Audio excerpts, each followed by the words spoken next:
Welcome back. My guest tonight is Arthur Pendleton.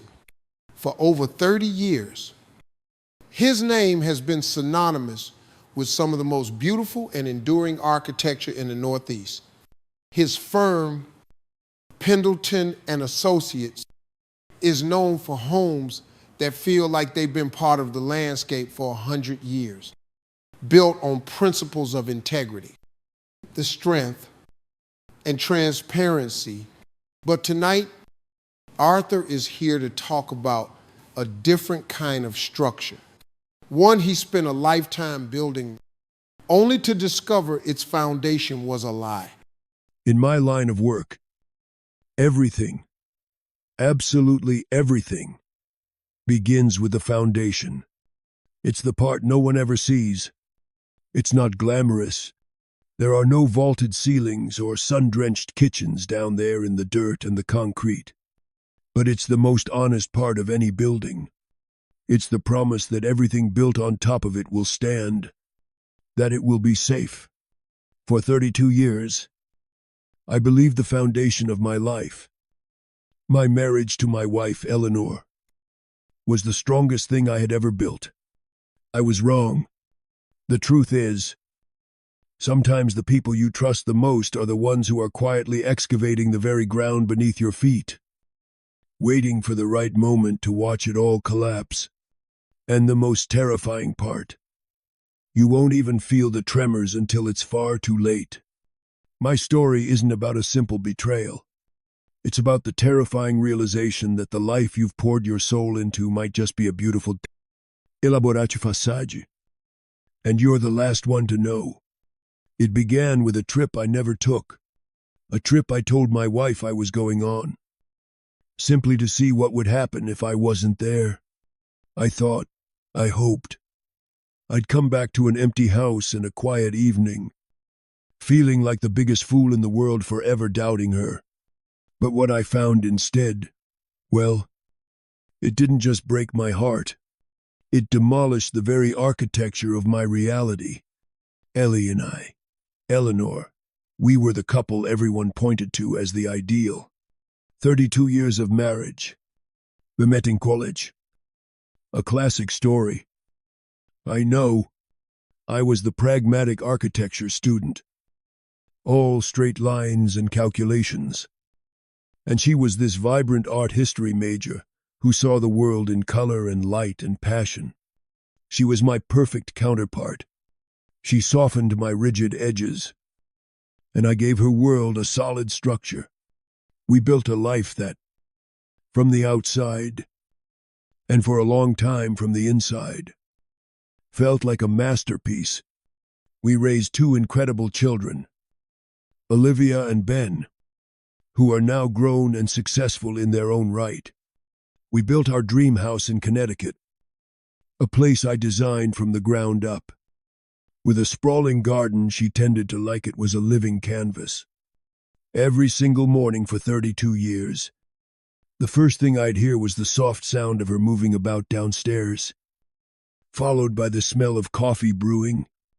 It was the constant, the main load-bearing wall of my entire existence.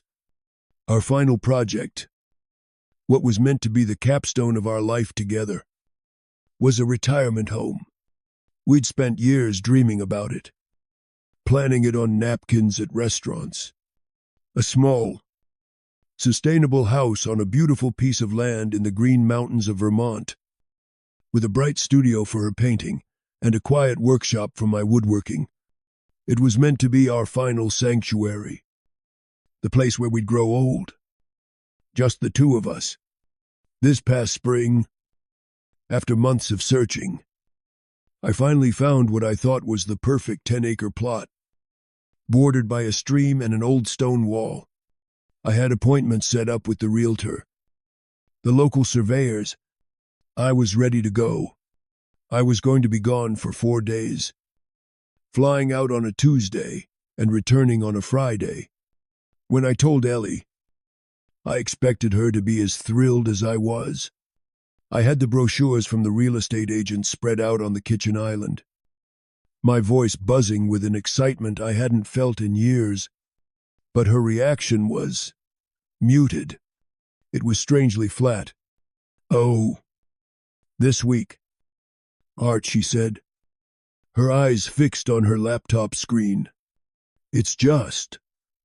The charity gala planning is at a really critical stage. I can't possibly get away." I assured her she didn't have to come, that this was just the initial scouting trip to make sure the land was as good as it looked online. But even then, there was a strange coolness, a distance that felt like a pane of cold glass between us. "You go, honey," she said, finally looking up to give me a quick, distracted kiss on the cheek. "You're the architect. You have the eye for it." It felt less like a vote of confidence and more like a convenient dismissal. That feeling, that little splinter of unease, had been lodging itself deeper under my skin for a while. It wasn't one big thing. It was 1,000 tiny, almost imperceptible shifts in our shared atmosphere. It was the way she'd angle her laptop screen away from me whenever I walked into the room. The hushed phone calls she'd started taking out on the patio, ending them abruptly with a clipped, "I'll call you back." If she saw me coming, it was her new, sudden obsession with our long-term financial strategy, a topic that used to bore her to tears. She'd started having regular meetings with a new wealth manager she'd met at a fundraiser. A slick, charismatic fellow named Julian. "He's brilliant. Art," she'd say, her eyes gleaming with an unfamiliar light. "He's teaching me how to make our money work for us in ways you wouldn't even imagine. I'm a man who designs multi-million-dollar homes. I understand financial planning, but I let it go. I told myself, it's her new project. She's finding a passion." I chose to believe the story she was telling me, because the alternative was simply unthinkable. The day before my flight to Vermont, my sister called from Chicago. She was in hysterics, barely coherent. My nephew, Herr youngest Sohn, had been in a bad car accident. He was in surgery, and it was serious. My sister was alone at the hospital and terrified. Of course, there was no question about what I had to do. "I'm not going to Vermont," I told her, my own voice tight with worry. "I'll get the first flight out to O'Hare in the morning." I hung up the phone, my mind already spinning with logistics. With worry for my nephew, I walked into the living room to tell Eleanor. She was on the phone, her back to me, looking out the window. I heard her say in a low, urgent voice I barely recognized, "No, it's confirmed. The timeline is set. He leaves tomorrow morning." She must have sensed me standing there in the doorway, because her shoulders went rigid. She turned around slowly, a practiced, pleasant smile appearing on her face as if from nowhere. "Oh, Art. Hi. I was just on the phone with the caterer for the gala. Last minute details." She ended the call without so much as a goodbye. I told her about my nephew. She was the perfect picture of wifely concern. She rushed over, put her hand on my arm, her brow furrowed with sympathy. "Oh, you poor thing. Your poor sister must be a complete wreck. Of course, you have to go to her. Family always comes first." And that's when the idea sparked. It wasn't a plan. Not really. It was a cold, sick feeling in the pit of my stomach that solidified into a concrete thought. She thought I was leaving. For Chicago. For Vermont. The destination didn't matter. The point was, I would be gone. The house would be empty. And the look in her eye, that fleeting flicker of something, before the mask of concern settled in, It was the same unreadable look I'd been seeing for months. That night, I didn't sleep a wink. I lay there in the familiar darkness of our bedroom, next to the woman I had shared my life with, and I listened to her steady, peaceful breathing, and the lie formed on my tongue. In the morning, I packed my carry-on bag, just as I would have for the Vermont trip. I walked downstairs. She was already in the kitchen, pouring me a cup of coffee, playing the role of the perfect, supportive wife. "You call me the second you land," she said, handing me the mug. "Let me know how he's doing." I looked at her, searching her face one last time for any sign, any crack in the beautiful facade. There was nothing but calm, loving concern. "I will," I said, and my voice felt like it belonged to a complete stranger. I kissed her goodbye. I walked out the door, got into my car, and drove to the end of our long, tree-lined driveway. But I didn't turn left towards the highway. I turned right, towards the small town center.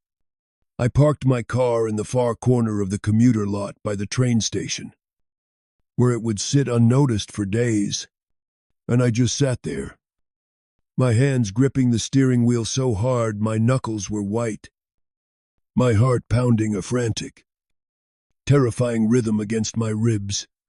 I had told my wife I was leaving, but I was still here, and for the first time in 32 years of marriage, I was utterly terrified of what I might find when I secretly came back.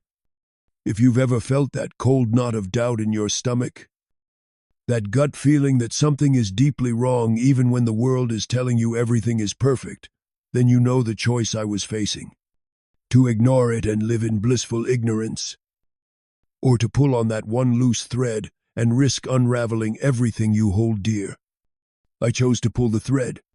If you want to hear what I found, please subscribe to the channel and hit the notification bell. You will not want to miss what happens next. I sat in that commuter lot for what felt like a lifetime. The engine of my car silent, the sounds of the world outside muffled and distant. The sun was climbing higher, casting sharp shadows across the dashboard.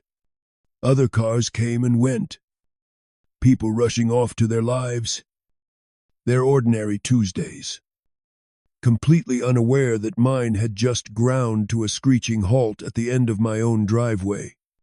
To understand the depth of my paralysis, the sheer impossibility of what I was doing, you have to understand the blueprints of the life she and I had drawn up together. It wasn't just a marriage, it was a 32-year project, meticulously designed and executed, and I was its chief architect. I believed its structure was flawless. We met in the fall of 1990. I was in my final year of my architecture master's program at Yale. I lived in a world of precise angles, stress calculations, and the unyielding logic of physics. My life was a grid, a plan, and I was comfortable in its order. Then Eleanor Albright walked into the architectural library, not to study, but to get out of the rain. She was an undergraduate, an art history major, and she moved through the world like she was carried by a current I couldn't see. Where I saw structure, she saw light. Where I saw load-bearing walls, she saw canvases. She had this wild, auburn hair that she was constantly trying to tame, and a laugh that echoed off the high, solemn ceilings of that library and made people look up from their books. Not in annoyance, but in curiosity.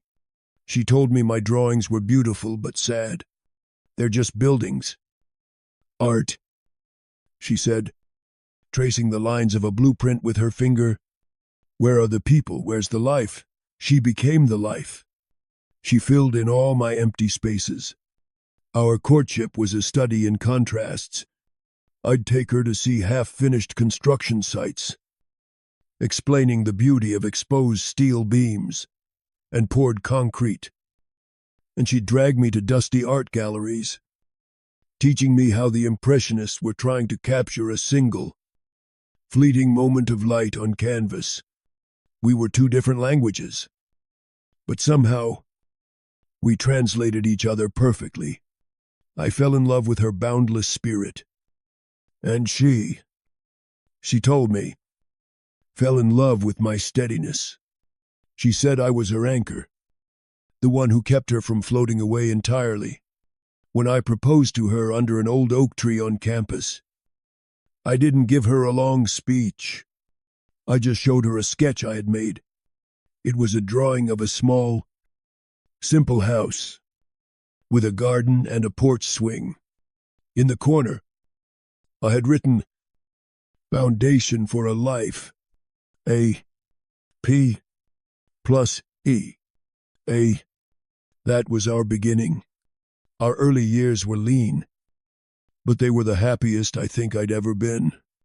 We lived in a tiny third-floor walk-up apartment. I was a junior architect at a large, soulless firm, working 80-hour weeks for a salary that barely covered our rent. Eleanor was working at a small museum, giving tours. We had nothing, but we had everything. I remember her painting the walls of that tiny apartment a brilliant, sunny yellow because she said it would make the space feel bigger. We'd eat cheap pasta on the floor because we couldn't afford a dining table and talk for hours about the future.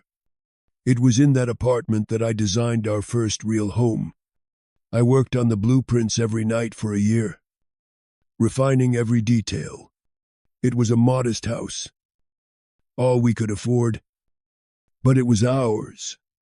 I designed it around her, around the way the morning light would hit the kitchen nook where she drank her tea, around the space for a sprawling garden she dreamed of. Building that house, and building my own firm at the same time, nearly broke me. The stress, the long hours, the constant financial pressure. But Eleanor was the steel in the foundation. She never wavered. She'd bring me coffee at my drafting table at 2 a.m. She became an expert at charming potential clients at the dinner parties she'd host, making our small, half-furnished house feel like a palace. She believed in me with a ferocity that I didn't even have in myself. When our daughter, Olivia, was born, I remember holding her in my arms in the living room of that house, looking at Eleanor, and feeling a sense of profound, unshakable completeness. A few years later, Ourson, Ben, arrived, and our world was sealed. We were a family. We were a solid, unbreakable structure. Over the years, as my firm grew more successful and our lives became more comfortable, our partnership was the one thing that remained constant. She was the soul of our home, the curator of our family's memories. She planned the birthday parties, the Thanksgiving dinners, the summer vacations to Maine that became the sacred texts of our children's lives. She was the one who encouraged Ben's artistic talents, even when I worried about him making a living. And she was the one who taught Olivia how to be strong and fiercely independent. I was the provider, the steady hand, the one who made sure the walls around them were safe and secure. It was a perfect symbiosis. At least, that's what I believed. We were a team. We had built this entire world, this beautiful, intricate life, brick by brick, together. So as I sat there in my car, in the sterile quiet of that commuter lot, I kept replaying those blueprints in my head. The memory of her laugh in the library, the feel of her hand in mine as we stood on the empty lot where our first house would be built, the look on her face when she held our children for the first time. These weren't just memories, They were the structural supports of my entire identity. The man I was, the life I had, was all built upon the bedrock of her love and our partnership. To even consider that she might betray that was to consider that the laws of physics had ceased to apply. It was to look at a skyscraper and believe it was held up by nothing but air. The thought was pure madness. I was being a fool, a paranoid old man, letting a few odd moods and a bit of distance infect 3 decades of unwavering trust. I should just start the car, go home, and apologize for whatever coldness I had shown her that morning. But I couldn't, because underneath all the memories, underneath the beautiful story I had told myself for 32 years, was that one urgent, whispered sentence I had overheard. No, it's confirmed. The timeline is set. He leaves tomorrow morning. It was the sound of a hairline crack appearing in the foundation, and I knew, with a certainty that chilled me to the bone, that if I ignored it, the whole structure would eventually come crashing down. I had to see what was holding her world together when I wasn't in it. The decision to stay, to actually go through with this insane, self-destructive test, wasn't made in a single moment of clarity. It was a slow, creeping tide of forgotten details and dismissed conversations that rose up to drown my reason. Sitting in the driver's seat of my car, with the whole day stretching out before me like a barren landscape, I started to do what I do best. I looked for the pattern. I analyzed the data. For the past 2 years, I had been feeling subtle tremors, tiny shifts in the ground beneath me that I had willfully ignored. Now, in the harsh light of that Tuesday morning, I forced myself to examine them. It really began with the charity world. Eleanor had always been charitable, but about 2 years ago, her involvement intensified dramatically. She joined the board of the city's modern art museum, a role she took on with a fervor that was both impressive and, in retrospect, all-consuming. It was there, at a lavish fundraising auction, that she met Julian Vance. The name had floated around our house for months before I ever gave it a second thought.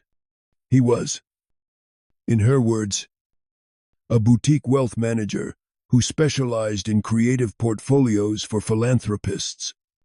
He was a major donor to the museum, charismatic, single, and, according to Eleanor, one of the most brilliant financial minds she had ever met. At first, I was pleased. Eleanor had always been smart, but she'd left the big financial decisions to me and our long-time, rather boring accountant. This new interest seemed like a stimulating hobby. Art, you're so conservative with our investments, she told me one evening, swirling a glass of wine. You think like a builder, slow, steady, safe. Julian thinks like an artist. He sees opportunities, ways to liberate our capital to do more, to live more. I should have heard the warning bells in that phrase, liberate our capital, but I just heard a woman excited about a new project. So I agreed to let her take the lead.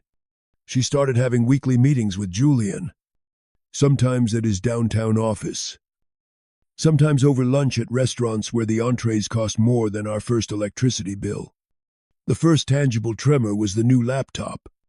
I've always been a believer in shared knowledge in a marriage, and that included technology.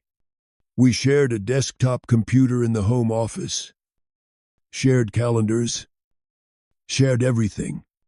Then, one day, a sleek, silver laptop appeared on her desk. It's just for my charity work, she explained. Easier to take to board meetings. But it immediately became an extension of her, and it was password protected. When I casually asked for the password one day to look up something quickly, she hesitated. Oh, it's tied into the museum's secure server. It's just for board members. You can use the desktop. It was the first time in our entire marriage she had ever walled off a piece of her life from me. I felt a prickle of something, not suspicion, but hurt. I dismissed it as an overreaction. Then came the secrecy. It was subtle, but it was there. The way she would close the new laptop with a quiet snap whenever I entered her office. The phone calls that became more frequent and more private. She had always taken calls in the kitchen, wandering around as she talked to her sisters or her friends. No, her phone was always on silent, and when it vibrated, she would glance at the screen and, more often than not, ignore it until she could step out onto the patio. One afternoon, I came out to bring her a glass of iced tea, and she was standing at the far end of the garden, her back to me, her voice low and tense. She saw me and ended the call immediately. "Just a difficult donor," she said, her smile not quite reaching her eyes. The money also started to feel strange. Small things at first. I handled the household bills, a habit from our early days, and I started noticing oddities on the credit card statements. A charge for a 2-night stay at the Four Seasons in Boston. When I asked her about it, she was ready with an answer. "Oh my God. I completely forgot to tell you. The museum sent a few of us up for a conference on fundraising strategy. It was a total whirlwind." It sounded plausible. But a few months later, there was a charge from a high-end jewelry store I'd never heard of. That weekend, she wore a new, incredibly expensive-looking diamond tennis bracelet to a dinner party. When I complimented her on it, she just smiled. "A little gift to myself," she said, "for all the hard work." Eleanor had never been a materialistic woman. She appreciated beautiful things, but she wasn't one to make extravagant purchases without even mentioning it. The final and most painful tremor was the growing emotional distance. Our evenings, once filled with conversation about our days, our children, our dreams, became quiet. She was often too exhausted from her board meetings to talk. Our physical intimacy, always a warm and steady current in our marriage, dwindled to almost nothing. She'd fall asleep reading reports on her laptop in bed, creating a literal and figurative wall of blue light between us. I tried to address it. I planned romantic dinners. I suggested a weekend getaway. Just the two of us. She was always too busy. "Next month. Art. I promise," she'd say. "Once this gala is over, things will calm down." But they never did. Each of these incidents, taken alone, was explainable. A busy wife, finding a new passion, a desire for a little privacy, a well-deserved indulgence. I was a rational man, and I accepted her rational explanations. I told myself that marriages evolve, that 32 years bring seasons of closeness and seasons of distance. This was just a season of distance. To believe otherwise would be to admit that the woman I had slept next to for over 11,000 nights was a stranger. But sitting there, in the forced stillness of my car, the individual data points connected to form a terrifying picture. The new hobby that required a secret laptop, the difficult donor who required hushed phone calls, the charity work that involved expensive hotel stays and diamond bracelets. It was a pattern of behavior designed to conceal. And it had all started around the same time she met Julian Vance. My mind, the architect's mind, saw it clearly now. These weren't random, isolated tremors. They were the deliberate, careful placement of demolition charges throughout the structure of our life. And for 2 years, I had been admiring the wallpaper while she was wiring the foundation to blow. The only question left was, what was she waiting for? And with a fresh wave of nausea, I realized the answer. She was waiting for me to be gone. The hands on my car's clock seemed to mock me, moving with an agonizing slowness. 9 o'clock became 10, then 10:30. The commuter lot had emptied out, leaving my car and a few others scattered like lonely islands in a sea of asphalt. My initial adrenaline had faded, replaced by a hollow, gnawing anxiety. What was I even doing? This was the behavior of a madman, a character in a cheap thriller. Not Arthur Pendleton, a man whose entire life was built on reason and trust. For 32 years, trust in Eleanor was as fundamental to me as gravity. It wasn't something I questioned. It was simply the law of my universe. And here I was, hiding in my own town like a private investigator, preparing to spy on my own wife. The shame of it was a physical weight. I couldn't just sit there any longer.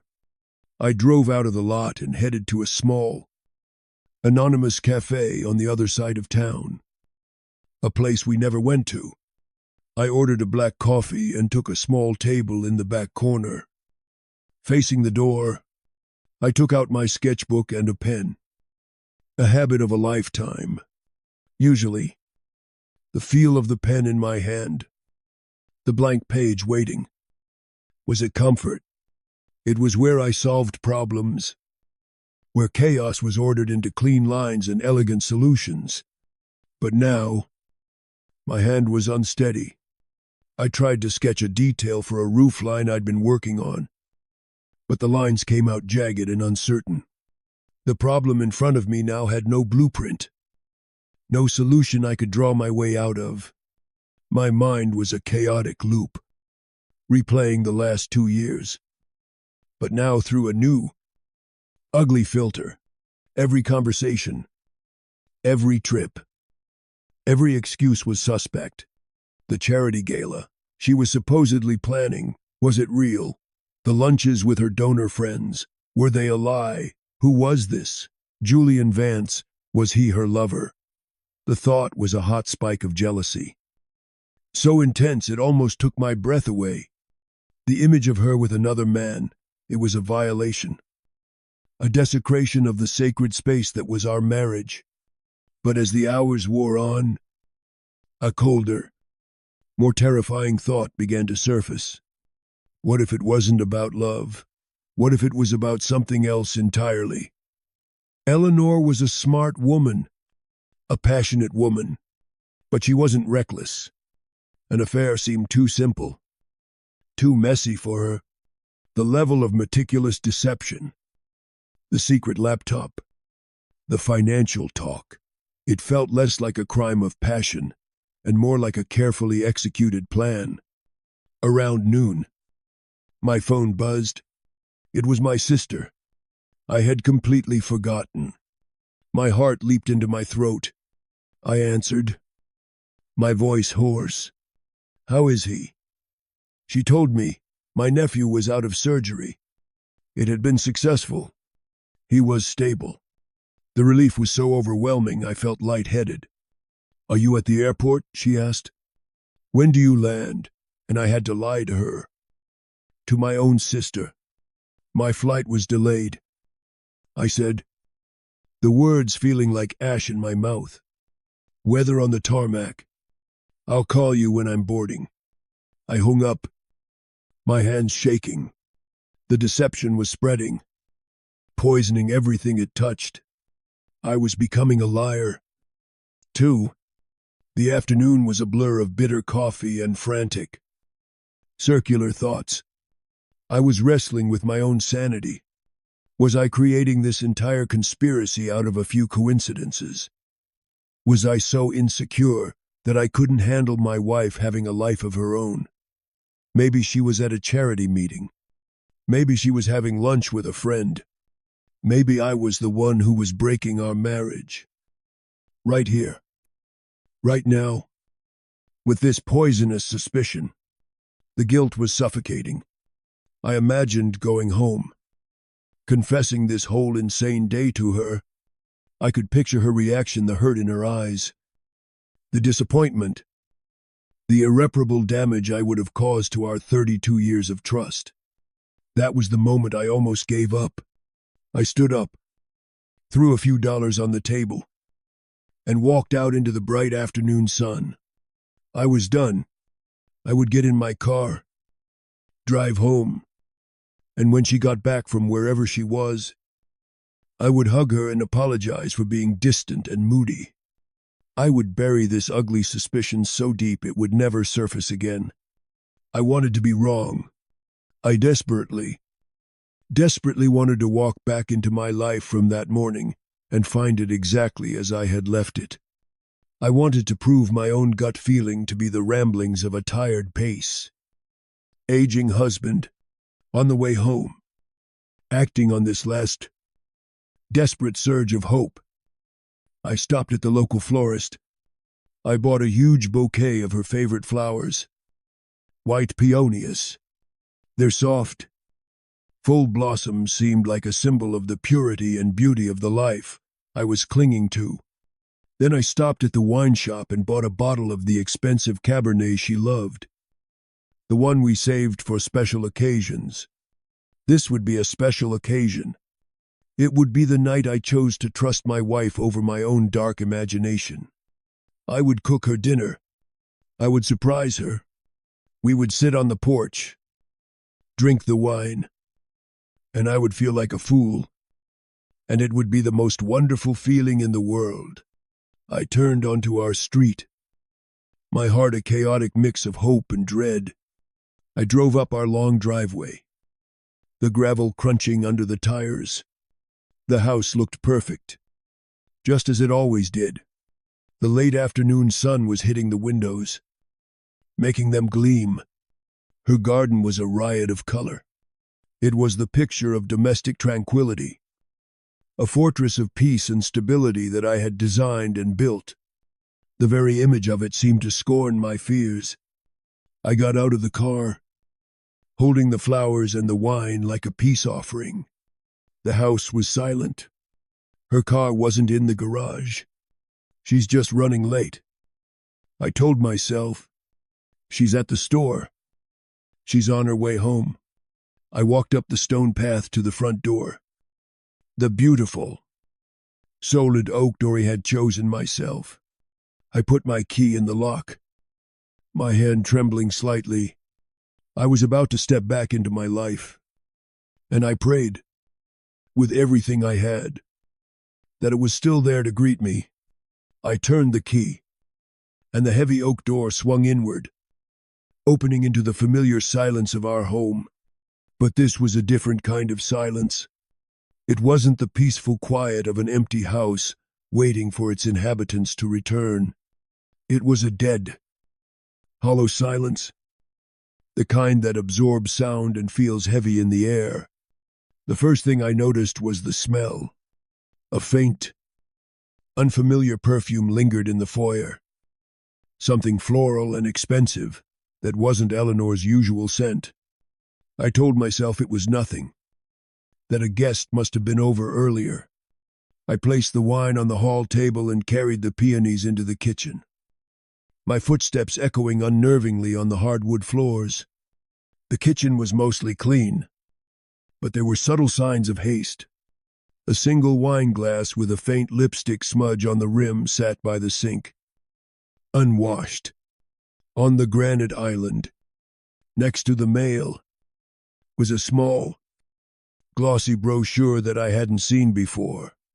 My eyes snagged on the cover photo, a beautiful, sun-drenched villa overlooking the Arno River in Florence, Italy. The headline read, "Your new life awaits." I picked it up. It was from a high-end international real estate company.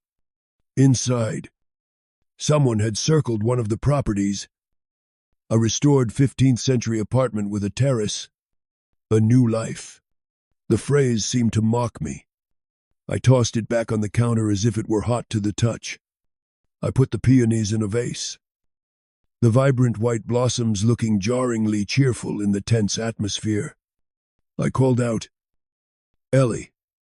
My voice sounded thin, swallowed by the stillness. No answer. I walked through the downstairs rooms. The living room was immaculate, the dining room untouched. Everything was in its place. A perfect stage set for a life that felt increasingly like a performance. A deep, primal unease was now coiling in my stomach. This wasn't just an empty house. Something was fundamentally wrong. I headed upstairs, my heart beginning to beat a heavy, painful rhythm against my ribs. Our bedroom was neat, the bed made with military precision. Her clothes were all in the closet. Her jewelry box was on the dresser. Everything looked normal. Tout normal. It felt like a room that had been deliberately tidied, wiped clean of any evidence of recent life. It was on my way out of the bedroom that I saw it. The door to Eleanor's home office, at the end of the hall, was slightly ajar. This may seem like a small detail, but in the ecosystem of our marriage, it was a seismic event. That office was her sanctuary, the one space in the house that was exclusively hers since she had started her intense charity work. When she got the new laptop, she had a handsome new lock installed on the solid wood door. She said it was for security, that she was handling sensitive donor information. I never questioned it. I respected her privacy. In 32 years, I had never once opened a door she had closed. In my mind, that locked door was a symbol of the trust between us. I trusted that what happened behind it was part of the life we were building together. Now, seeing it open, even just a crack, felt like a profound violation, an invitation into a place I was never meant to be. My feet felt like lead as I walked down the hall. I pushed the door open. The room was bathed in the soft, gray light of the late afternoon. It was as elegant and organized as Eleanor herself. A large mahogany desk faced the window, overlooking her garden. Bookshelves lined one wall, and a few abstract paintings we had bought together hung on the others. Everything was in its place, except for a single file folder, made of expensive-looking cream-colored cardstock, sitting squarely in the middle of her otherwise empty desk. It was positioned as if it had been left there for someone to find, or perhaps left out in a moment of haste. The folder was labeled with two simple, embossed initials J.V. Julian Vance. My breath caught in my chest. I stood there for a long moment, my hand hovering over the folder. This was it. This was the point of no return. I could turn around, walk out, close the door, and pretend I had never seen it. I could go back downstairs, put the wine in the rack, and wait for my wife to come home, holding on to the last shred of plausible deniability. Or I could open it. I could open it and know the truth.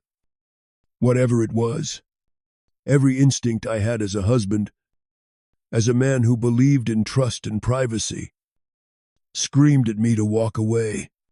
But the cold dread that had been building in me all day, the dread that had started as a whisper and was now a roar, pushed me forward. I opened the folder. The first page was not a love letter.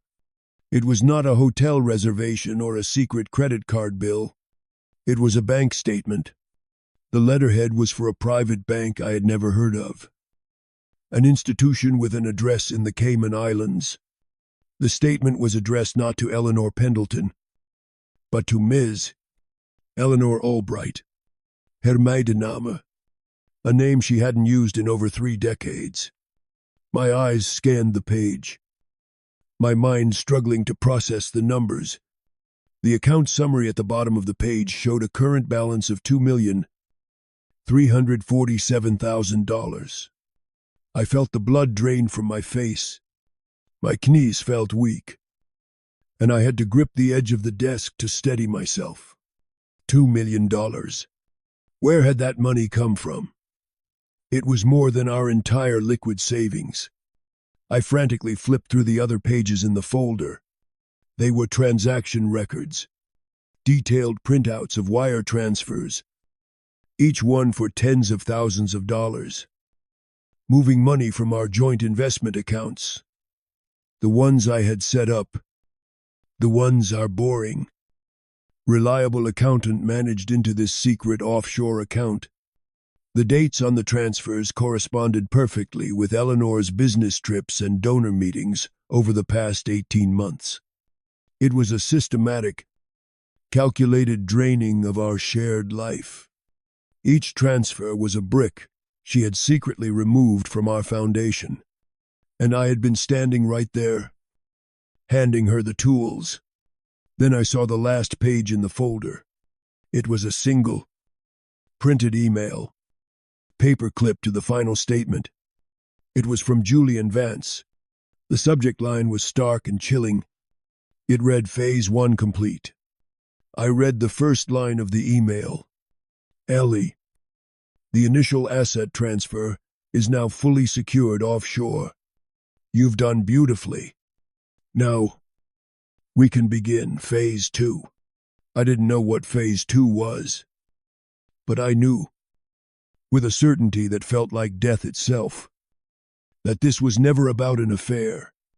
An affair is a betrayal of the heart. This was an obliteration, and it was far from over. Phase 1 complete. The words burned on the page. The black ink. A stark contrast to the cream paper. My mind, the architect's mind that was trained to see structures and systems, finally understood. This wasn't a crack in the foundation. This was a meticulously planned demolition. The affair I had feared, the simple, painful cliché of a lonely wife and a charming suitor, would have been a mercy compared to this. This was cold. This was predatory.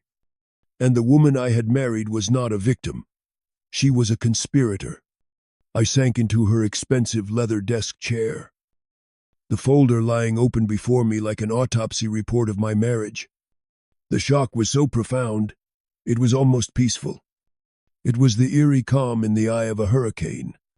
My gaze fell on the sleek, silver laptop sitting closed on the corner of the desk. The source, the black box containing the rest of the flight data from this catastrophic failure. I opened it. A login screen appeared, asking for a password. The wall she had built. For a moment, I felt defeated. But then, a memory surfaced from the deep archives of our shared life. It was from years ago. When the kids were young, we had taken in a stray dog for a few weeks. A scruffy little terrier mix Eleanor had found shivering in the rain. She had adored that dog, naming him Pip. The kids had wanted to keep him, but his owners eventually found him. Eleanor was heartbroken for days. It was a small, insignificant memory, one of a million we had shared. On a pure, desperate hunch, I typed in the 4 letters PIP. The screen unlocked. I felt a fresh wave of sickness. The password to her secret life was a key forged from a shared memory of tenderness and compassion. The cynicism of it was staggering. Her desktop was pristine, organized into neat folders. One of them was labeled with the same initials as the file on her desk, JV. I clicked on it. It opened to reveal not documents, but her email client, already filtered to show only one correspondence. A long, detailed email chain between Eleanor, Albright at gmail.com, and Julian, Vance at vanceglobal.com. I started reading from the beginning. 2 years ago.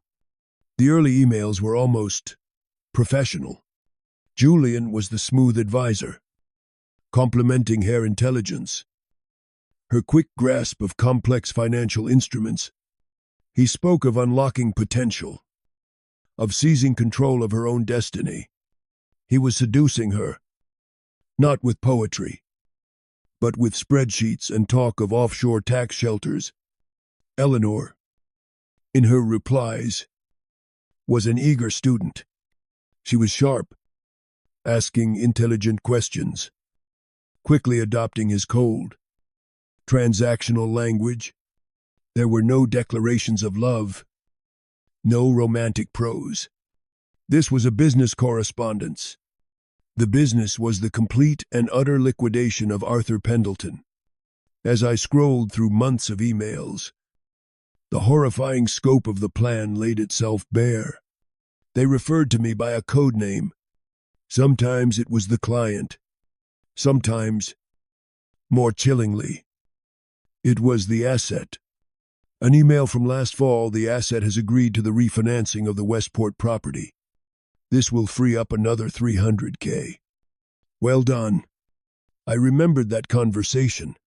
She had convinced me it was a smart move to take advantage of low interest rates, to have more liquid capital for investments. The investments, I now saw, were all going into her account. Another email from 6 months ago: the appraisal of the asset's art collection is complete. We can begin liquidating the smaller pieces after the new year. He won't notice they're gone for months. I thought of the paintings in our home, pieces we had chosen together, and felt a profound sense of violation. The plan was as brilliant as it was monstrous. They weren't just stealing our savings. They were leveraging every single thing we had built together.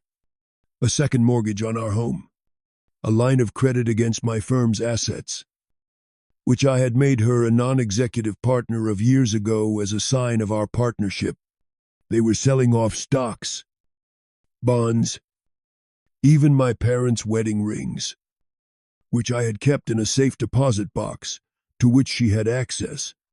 They were systematically converting 32 years of life into untraceable cash. And then I found the blueprint for the endgame, a folder labeled Florence. Inside was a detailed plan for their new life. They had already purchased the apartment from the brochure I'd seen downstairs, using a shell corporation registered in Panama. Julian had arranged a new identity for her, an Irish passport under the name she was already using for her bank account, Eleanor Albright. The plan was to live in Italy for a few years before moving on. There was a timeline, a checklist. The final, most devastating step was scheduled for 3 months from now. It was the liquidation of my company's pension fund and my personal 401K, the largest single asset we had. The transfer would take a few days to clear. By the time I, or my accountant, noticed the anomaly, they would be gone. I would be left with a hollowed-out company, a mountain of undisclosed debt, and a life in financial ruins. The betrayal was so total, so absolute, that it defied all emotion. I wasn't sad. I wasn't angry. I was erased. My entire life, my work, my legacy, it had all been reduced to a set of numbers on a ledger. A final payout for the client, the woman I had loved, the mother of my children, had looked at our life together and seen it as nothing more than a long-term investment she was finally ready to cash out. I scrolled to the most recent emails, the ones from the last few days, and that's when I saw it. The final, damning piece that explained today. An email from Julian, sent 2 nights ago. Ellie, the timing for the pension transfer is critical. The market is volatile. We need to move now. The Assets Vermont trip is the perfect window. While he is in the air tomorrow, you will come to the city. We will meet with the notary and sign the final power of attorney documents. Once I have that, I can initiate the transfer. This is the last major step. After this, we just have to be patient for a few more weeks. My blood ran cold. I looked at the clock on the laptop screen. It was 5:30 p.m. Her car was gone.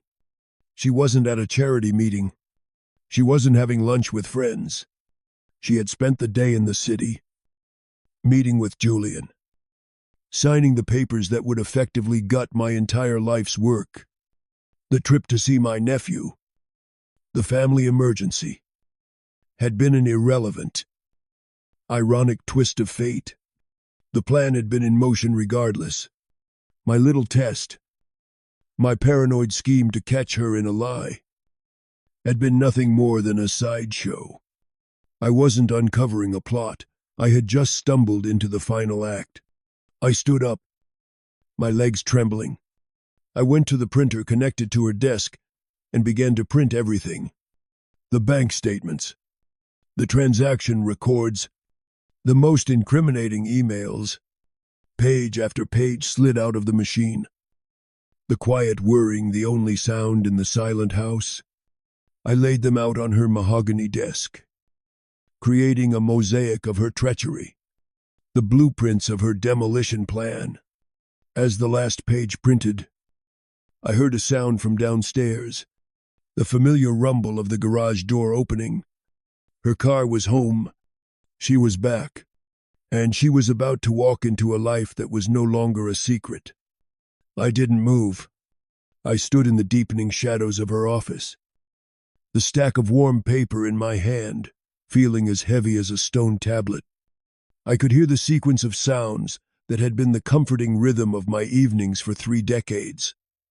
The car engine cutting off, the click of her car door, the soft thud of the door leading from the garage into the kitchen.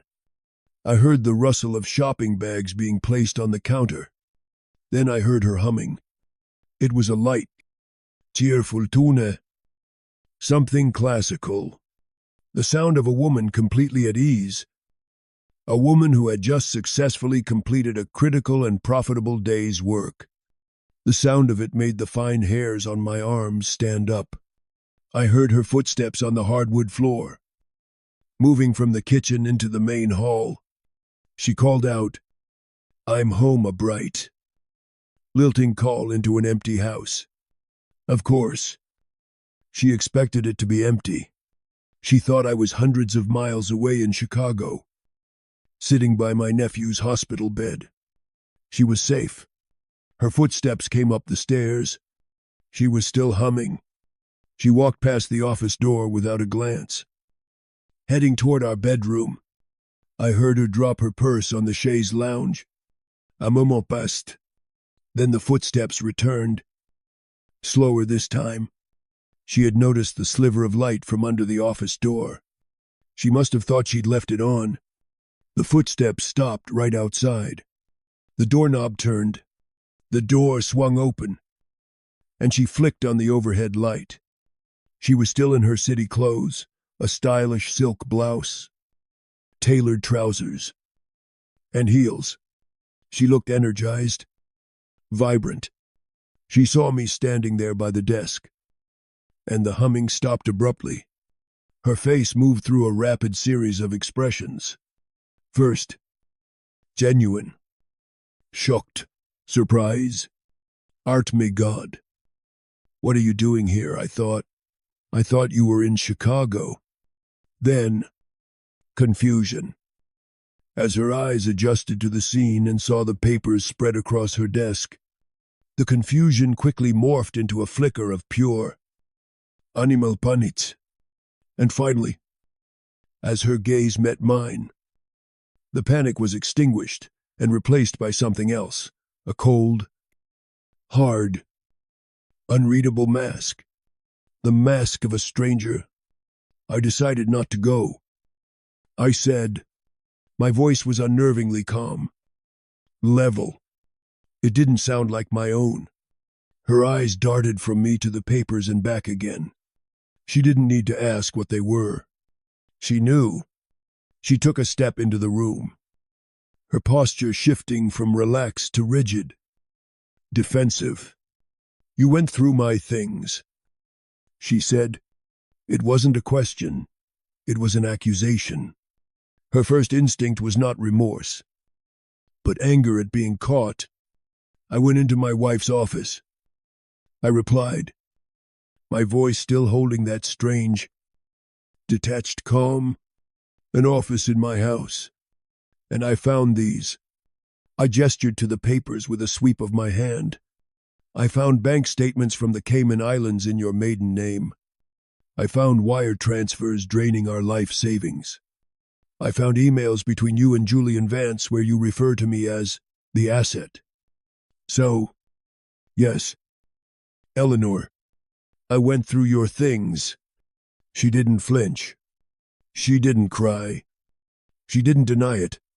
She simply crossed her arms over her chest, a gesture of pure defiance. "And what did you expect to find?" she asked, her voice laced with a bitterness I had never heard before. The question was so audacious, so completely devoid of shame, that it finally broke through my shock. "What did I expect?" I repeated, my voice rising for the first time. "I don't know. Ellie, maybe a receipt for a secret gift you were buying me. Maybe a folder full of surprise vacation plans. I certainly didn't expect to find a meticulous, 2-year plan to systematically defraud me, bankrupt my company, and steal our children's inheritance before vanishing from the face of the earth. Don't be so dramatic, Arthur," she said, her voice dripping with condescension. "It wasn't about the children. It was never about them. The money I was moving was for me. What I've earned. What you've earned." I took a step toward her. "You earned half of everything we built together. Honestly and legally. This is theft. It's a conspiracy. It's evil. Eleanor." And then she laughed. It wasn't her beautiful, musical laugh. It was a short, harsh, humorless sound. "Evil, no. It was necessary. Do you have any idea how boring my life has been? How suffocatingly predictable it is to be your wife?" She started pacing the room now, her heels clicking on the floorboards like a metronome counting down the end of our world. "For 32 years, I have played a role. The supportive wife, the perfect mother, the charming hostess. I have tended your garden, raised your children, and decorated your beautiful, solid, boring houses. I have lived inside the blueprints you designed for me. I wanted to live in a masterpiece, not a fortress." Every word was a physical blow. "Our life, our family. That was a role to you. It was a life I outgrew," she said, turning to face me, her eyes glinting in the lamplight. "You were content with your blueprints and your quiet evenings. You wanted to grow old on a porch in Vermont. I wanted to live. I wanted to be in Florence, to go to galas in Paris, to feel alive. Julian understands that. He sees me for who I am, for the woman I can be, not just the wife of Arthur Pendleton." "So you were going to just leave?" I asked, my voice cracking. "Disappear and leave me with nothing? I was leaving you with the life you always wanted," she said, her voice utterly devoid of emotion. "You would have had your firm, your reputation. What was left of it? It would have taken you months, maybe years, to figure out the full extent of the finances. By then, it wouldn't have mattered. I would have been free." The sheer sociopathy of it was breathtaking. There was no apology. There was no regret. There was no flicker of the woman I had loved for more than 3 decades. It was as if that woman had died, and this cold, hard stranger had taken up residence in her body. I looked at her, at my wife of 32 years, the mother of my children, and I finally understood. She wasn't just leaving me. She wasn't just stealing from me. She was erasing me. She had looked at the entire, beautiful, complex structure of our shared life, and her only thought had been how to best salvage it for parts. And the most terrifying thing in that room wasn't the evidence of her crimes. It was the complete and utter absence of a conscience in her eyes. In the aftermath of a building's demolition, there's a period of ringing silence before you can begin to assess the damage. That's what the house felt like after she left. Sometime during that chilling, soul-destroying confrontation, I had told her to get out. She didn't argue. She simply went into our bedroom, packed a single suitcase with an unnerving, practiced efficiency, and walked out the front door without a backward glance. The sound of her car pulling away was the sound of the final wall coming down. I was left standing in the ruins, surrounded by the ghosts of a life that was now officially dead. I spent the rest of that night in a daze, walking from room to room, touching the objects that had once formed the grammar of our shared existence. The photographs on the mantelpiece were the hardest to look at. There we were, smiling on our wedding day. There we were, holding a tiny, bundled Olivia on the hospital steps. There we were, on a beach in Maine with a teenage Ben. All of us laughing into the camera. Every image was a lie, a beautifully composed, expertly lit lie. I had been the co-creator of a fiction, and the lead actor, and I never even knew I was on set. Sometime before dawn, the shock began to recede, and the full, crushing weight of the practical reality settled on me. This wasn't just a marital implosion. It was a 5-alarm financial fire. The papers on her desk weren't just evidence of betrayal. They were a roadmap to my own destruction. I knew I couldn't handle this alone. I had to tell the children. The thought of it was more painful than anything I had yet endured. How do you tell your children that their family was a fraud? That the woman they adored had conspired to ruin their father? I called Olivia first. She was a corporate lawyer in New York. Pragmatic, sharp, and blessedly unsentimental. I woke her up. Olivia, honey, I need you to listen to me very carefully. I began, my voice a dry croak. I told her everything. I started with the canceled trip and ended with the emails in the JV folder. I didn't spare her the details. I read her excerpts, quoted the dollar amounts. There was a long silence on the other end of the line. I could hear her breathing. When she finally spoke, her voice was not the voice of a daughter. It was the voice of a lawyer. It was cold, precise, and filled with a fury that was almost terrifying in its control. Dad, she said, do not touch anything else. Do not talk to her. Do not answer her calls. I'm taking the first train out. I'll be there by 10. We are going to freeze everything she has ever touched. She didn't cry. She didn't ask how I was. She went to war. Telling Ben was different. Ben was my son. But he was his mother's child. An artist. A painter living in Brooklyn. He saw the world in shades of emotion. Not in the black and white of ledgers and law. He was sensitive, empathetic, and he had always worshipped his mother. I called him an hour later. He was immediately worried by the sound of my voice. I tried to tell him the story as gently as I could. But there is no gentle way to tell a son that his mother is a monster. I could hear his disbelief, his struggle to process the information. "Dad, there has to be a mistake." He kept saying, "Mom wouldn't do that. You must have misunderstood." I told him I had the proof, that Olivia was on her way. "No, but you don't understand," he stammered, his voice thick with emotion. "She's been so unhappy for so long. Couldn't you see it? She felt trapped.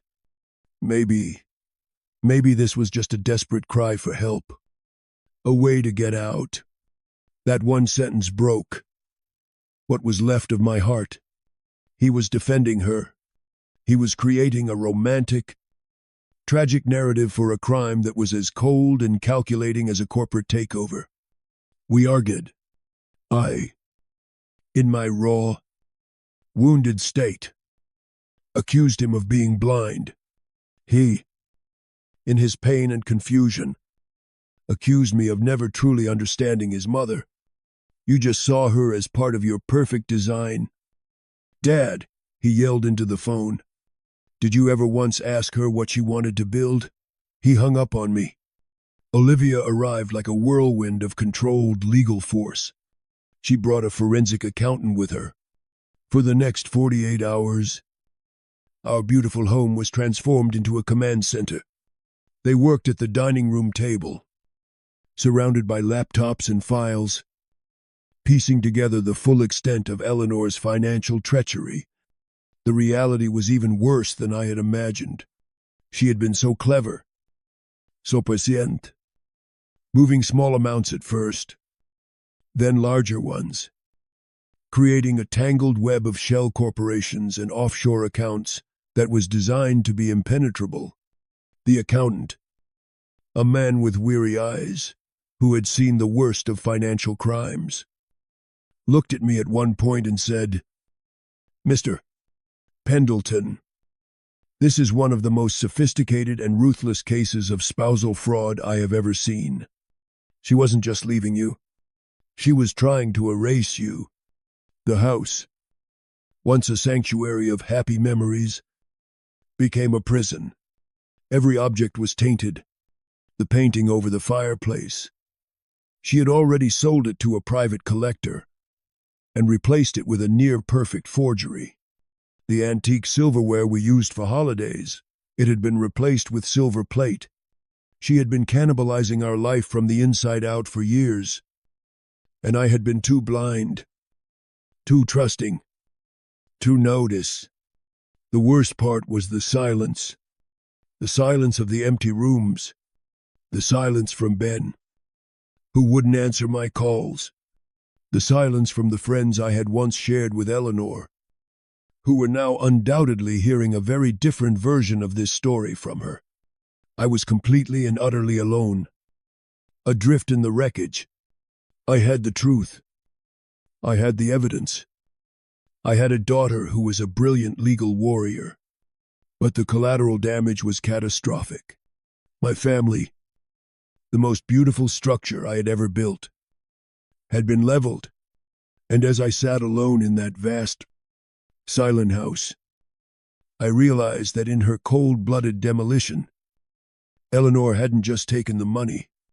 She might have taken my son, too. The days and weeks that followed were a blur of legal strategy meetings, depositions, and the slow, agonizing process of dismantling a 32-year partnership.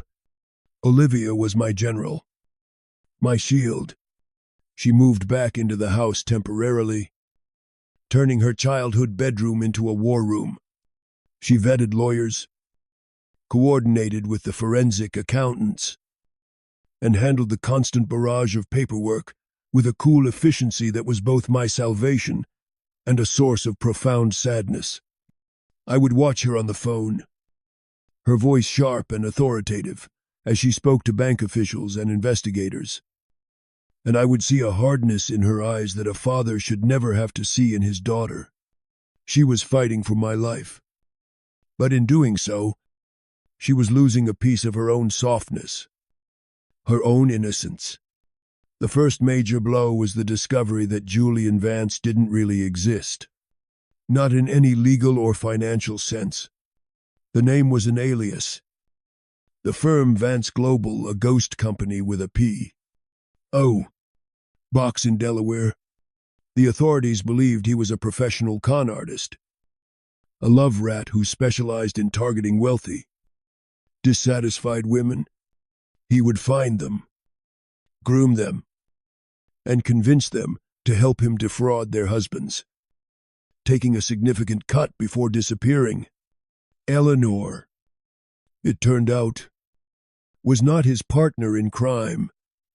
She was just his latest, most profitable marque. But she had been a willing one.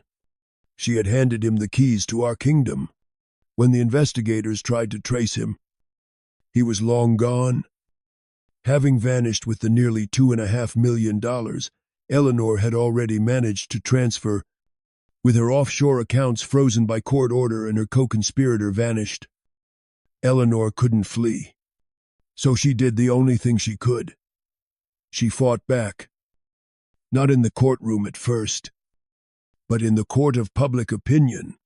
Our town, Greenwich, Connecticut, is a small, insular community.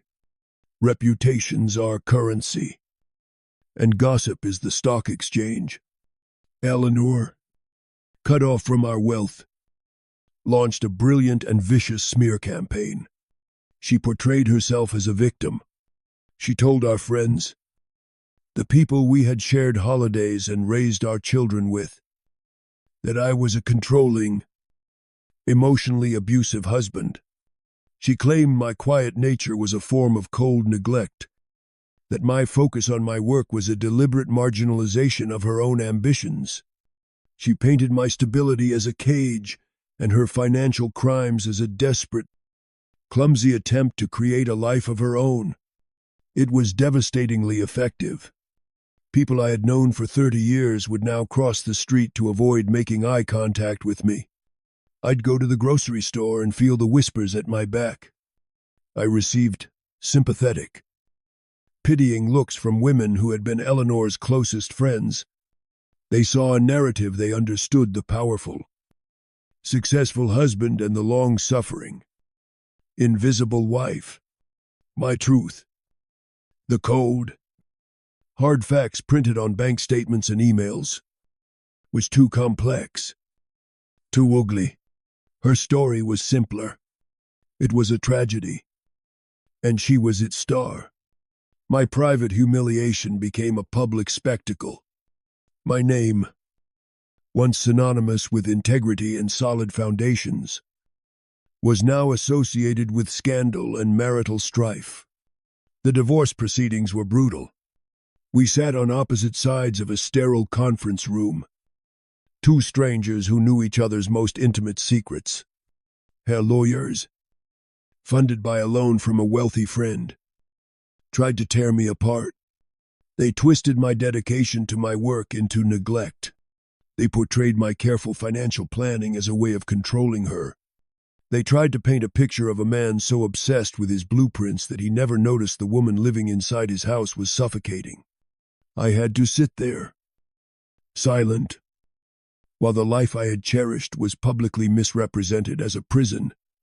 The only thing that saved me was the evidence. Olivia and her team had built an ironclad case. The paper trail was undeniable. When faced with the printouts of her emails with Julian, her own cold, calculating words, her narrative of victimhood began to crumble, at least within the legal arena. The judge saw it for what it was: one of the most egregious cases of financial fraud he had ever presided over in a divorce court. The final hearing was on a cold, gray day in November. I remember looking at Eleanor across the courtroom. She looked smaller, diminished. The vibrant, confident woman who had confronted me in her office was gone. In her place was a woman who had gambled everything and lost. The judge's ruling was swift and absolute. I was awarded the house, what was left of my pension, and control of the firm. She was left with practically nothing but her share of personal effects and a mountain of legal bills. The judgment also formally recognized the fraud, opening the door for potential criminal charges down the line. I walked out of the courthouse, feeling no sense of victory. I had won. I had protected what was left of my assets, my company. But I had lost everything that mattered. I had lost my wife, my son's respect, my reputation, my past, and my future.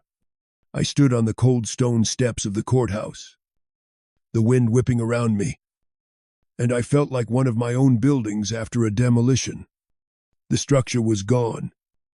The foundation was shattered, and all that remained was a pile of rubble that I had no idea how to even begin clearing away. I had won the battle. But as I stood there alone, I realized the war had taken everything from me. Winning a war and living in the aftermath are two very different things. The months after the divorce was finalized were, in many ways, harder than the fight itself. The legal battle had given me a purpose, a clear objective. Now, there was just silence. The house in Connecticut, the masterpiece I had poured my heart into, felt like a mausoleum. Every room was saturated with memories that were now painful to recall. The garden Eleanor had tended was beginning to look overgrown and neglected. It was a monument to a lie, and I couldn't live in it any longer. The first, most painful step toward rebuilding was selling it. I called a realtor and told her to sell it fast, and to sell it quiet. I didn't want a parade of strangers walking through the rooms of my failed life. It sold within a month to a family with young children. I watched them on the day they came for the final walkthrough, the kids chasing each other through the halls, their laughter echoing in the space where my own children had grown up. It was a pang of pure, unadulterated grief. But it was also a release. I packed up a few personal things, my books, my father's old tools, a couple of photos of the kids when they were young, and I walked away from that house without looking back. The dream of Vermont was dead. It was tainted, part of the fiction she had helped write. I knew I needed to go somewhere with no history, a blank page where I could sketch out a new life. I took a leave of absence from my firm, handing the day-to-day operations over to my trusted junior partners. I got in my car and just drove south, with no destination in mind. It drove for days, through the rolling hills of Pennsylvania, down into the Shenandoah Valley, until I found myself in the Blue Ridge Mountains of North Carolina. There was something about the ancient, weathered mountains, the soft blue haze that settled in the valleys, that felt peaceful. It felt honest. On a whim, I met with a local realtor. I wasn't looking for a grand estate. I was looking for the opposite. She showed me a 5-acre plot of land on the side of a small mountain, heavily wooded, with a creek running through the bottom of it. It was remote. It was quiet. It was perfect. I bought it that week. And then I started to build by myself. I spent months clearing a small patch of land, felling trees, and milling the lumber myself. I drew up the plans for a small, simple cabin less than 1,000 square feet. It wasn't a statement piece of architecture. It was just a shelter, a bedroom, a small kitchen and living area, and a large, covered porch that faced the mountains. There were no grand arches, no soaring ceilings. It was built on the most basic principles of structure and integrity. The foundation was deep, anchored into the mountain bedrock. The beams were solid, exposed wood. Every nail, every joint, was something I had done with my own 2 hands. The physical labor was a balm. It was punishing, exhausting, and utterly healing.